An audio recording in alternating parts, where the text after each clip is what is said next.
ये कर्नल की बीवी वाला वाक़या जो आज हुआ है, इस पे दो किस्म के लोग सामने आएंगे। एक वो जिनको खामा में फ़ौज से हसद भी है, नफ़रत भी है, अपनी पुरानी भड़ास भी निकालेंगे। और दूसरा तबका वो है जो फ़ौरन पॉलिश और ब्रश उठा के ना, समझ गए होंगे आप लोग। मैं एक न्यूट्रल एनालिसिस करना चाहता हूँ। मेरे वालिद साहब ब्रिगेडियर रिटायर्ड हैं, और मुझे याद है कि जब हम लोग कोयटा में होते थे तो कई ऑफिसर्स के बच्चे जीप्स में भी जाते थे, अच्छी गाड़ियों में भी जाते थे, और अब्बा जी हमें ज़बरदस्ती 2.5 टन में भेजा करते थे। वो एक ट्रक होता है, और कोयटा की सख्त सर्दी में वो ठंडी हवा जब आती है ना, तो इंसान का मुंह फट रहा होता है। और मुझे याद पड़ता है अम्मा वैसलीन थोप थोप के हमारे मुंह पे लगाती थी कि इसका मुंह बच जाए। एनी हाउ, जब हम पूछते थे कि बाकी ऑफिसर्स के बच्चे तो इतने अच्छे तरीके से जा रहे हैं, आप हमें क्यों खामा में भेज रहे हैं। हाँ, कुछ ऑफिसर्स के बच्चे 2.5 टन में हमारे साथ भी जाते थे। तो अबू जी कहते हैं, पुत्र ये जब आप प्रैक्टिकल लाइफ में आओगे तो आपको अंदाज़ा होगा। फिर एक चीज़ जो मैंने थोड़ी सी मुनफरिद पाई अपनी तरबियत में, वो ये थी कि जब भी कोई जवान या कोई बंदा काम के लिए, बिलखसूस हमारे ज़्यादा इलाके के लोग आते थे किसी न किसी काम काज के लिए वालिद साहब से मिलने के लिए, तो अब्बा जी, ये नहीं कि मैं किसी कुर्सी पे बैठा हुआ हूँ या किसी दफ्तर में हूँ, वो खड़े होते, दरवाजे तक जाके उससे रिसीव करते। कोई बुज़ुर्ग होता था उससे पंजाबी में उसी लैंग्वेज में, कोई पठान होता था तो कोशिश करते थे मेरी वालदा क्योंकि पठान है तो पश्तो में थोड़ी बहुत बात कर लें। और काम हो या ना हो उस बंदे को, उसको रिगार्ड और ऑनर बहुत देना होता था। तो मैं अक्सर पूछता था कि आपका रवैया बाकियों से बड़ा मुनफरिद क्यों है, तो वो ये कहते थे कि ये इज़्ज़त अल्लाह ताला ने दी है, वो चाहता तो किसी और को शायद ये इज़्ज़त दे देता, तो ये हमें उसका शुक्रगुजार होना चाहिए। और कुछ इंसान किसी को दे या ना दे, कम से कम एक अच्छा अखलाक और अच्छा किरदार ज़रूर इंसान अपना शो कर सकता है।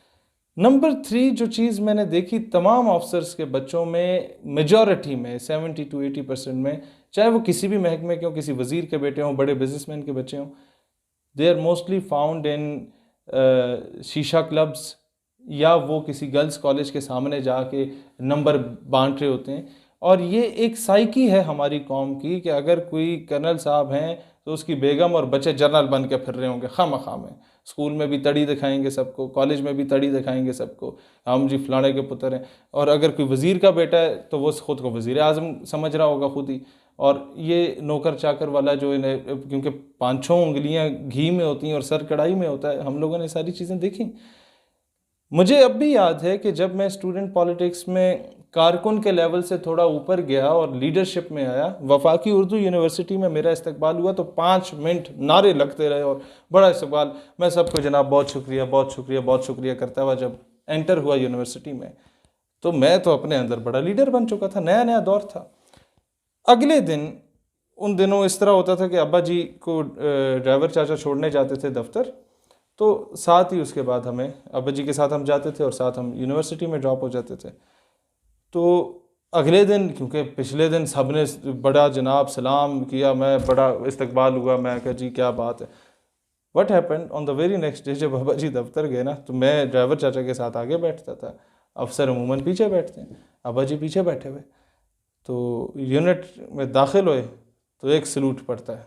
अब वो सलूट तो अब्बा जी को पढ़ रहे थे, लेकिन मैं अपनी तरफ से लीडर बना हुआ था। मैं जनाब बड़ी नवाजिश, थोड़ा सा आगे गए दूसरा सलूट पड़ा, जनाब बड़ी नवाजिश, तो तीसरा सलूट पड़ा, जी बड़ी नवाजिश। इतने में शीशे में मैंने पीछे देखा तो अब्बा जी घूर के यूँ देख रहे हैं, जैसे ही उन्होंने घूरी मारी मैं, और अगर वो लोगों का इतना जमघटा आसपास ना होता जो दफ्तर आ रहे थे, तो शायद अब्बा जी मुझे खींच के एक लगा भी देते।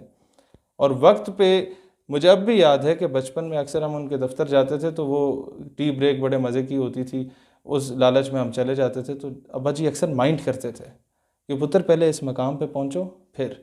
और अक्सर हमें गांव भेजा करते थे महीने में 1-2 मरतबा, और लोकल पब्लिक ट्रांसपोर्ट पे सब कुछ होने के बावजूद भेजा करते थे कि जब तुम हाईएस के धक्के खाओगे, जब तुम सुजुकियों से लटक के जाओगे, वहाँ जाके गुल्ली डंडा खेलो, वहाँ जाके बेंटे खेलो, वहाँ अपने गांव की मिट्टी में जब उठोगे बैठोगे ना, तुम्हें पता चलेगा एक आम बंदे की लाइफ क्या होती है। वरना जब मैंने रिटायर हो जाना है पुत्र, तो तूने तो ज़िंदगी में धक्के खाने हैं। तो मैं समझता हूँ कि हमारे अगर सिर्फ अफवाज की बात की जाए तो ऑफिसर्स और जवान बॉर्डर पे बेचारे जाके शहादतें दे रहे होते हैं, और यहाँ पर बच्चे जो हैं वो बिगड़ रहे होते हैं, क्योंकि तरबियत का जो एलिमेंट है वो बहुत कम पाया जाता है, क्योंकि वो फोकस नहीं कर पाते बच्चों पे। और यहाँ से फिर बेगमात भी ज़ाहिर है स्टार प्लस देखेंगी, और स्टार प्लस की साड़ियाँ अपने हस्बैंड से जो है वो मांगेंगी। उन्हें ये नहीं पता होता कि वो आधी तनख्वाह तो टैक्स में कट रही है, बाकी की तनख्वाह कहीं और जनाब आपके जो रिटायरमेंट के बाद आपको कोई घर शर मिलता है उसमें कट जाती है। लेकिन क्योंकि अफसर साहब हैं तो बेगम समझती है बस इसने जैसे तैसे लेके आए और मुझे दे।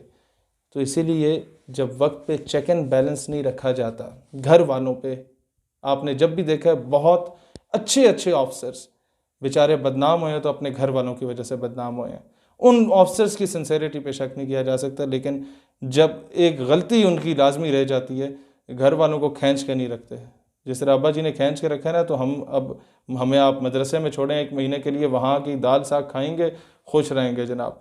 मैंने अपने जब तहरीकी दौर गुजारा स्टूडेंट पॉलिटिक्स में, तो मैं इस्लामाबाद की सर्दियाँ जो थी ना, जनवरी फरवरी की, वो इस्लामाबाद की सड़कों पे भी सोया हूँ। मैं सिबी बलूचिस्तान के तपते सहराओं में जून जुलाई की गर्मियाँ गुजार के मैंने कैंपेन चलाई अपनी तंजीम की। वो इसलिए हुआ कि बचपन से मेरे अब्बा जी ने मुझे कहा कि पुत्र, और ईद पे जब हम लोग जाते थे गांव में, तो गांव के साथ एक ढोक होती थी जहाँ मिट्टी के घर होते थे, जहाँ जिस कमरे में अब्बा जी पढ़ा करते थे, और कहते हैं वो बल्ब इतना होता था, गर्म होता था कि हमारे तो जो बाल होते थे उसकी हीट से जल जाया करते थे हम जब पढ़ाई किया करते थे। तो ईद पे बिलखसूस हमारे दादा जिस ढोक पे रहते थे और वालिद साहब जिस ढोक पे रहते थे, जहाँ जिस कमरे में गाय भैंसें बंधी होती थी, कहते हैं अक्सर हमें इधर ही सोना पड़ता था। उधर हमें लेके जाके सारी फैमिली जितने भी है अब्बा जी और इनके बहन भाई हैं, उनके बच्चों को वहाँ ईदी दी जाती थी। चलो हम ईदी के बहाने ही चले जाएं कि ईदी मिलेगी, लेकिन कम से कम अब्बा जी बताते थे बेटा ये आपकी असल है, हम यहाँ से उठे हैं, लिहाजा दुनिया में किसी भी मकाम पे पहुँचो, गरूर नहीं करना, अपनी औकात में रहना है।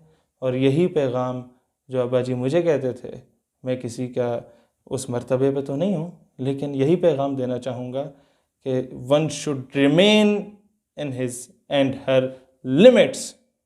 जब भी औकात क्रॉस करेंगे तो दुनिया आप पे थूकेगी और लानत भेजेगी, और आपकी वजह से पूरे इदारे का मोराल डाउन होगा।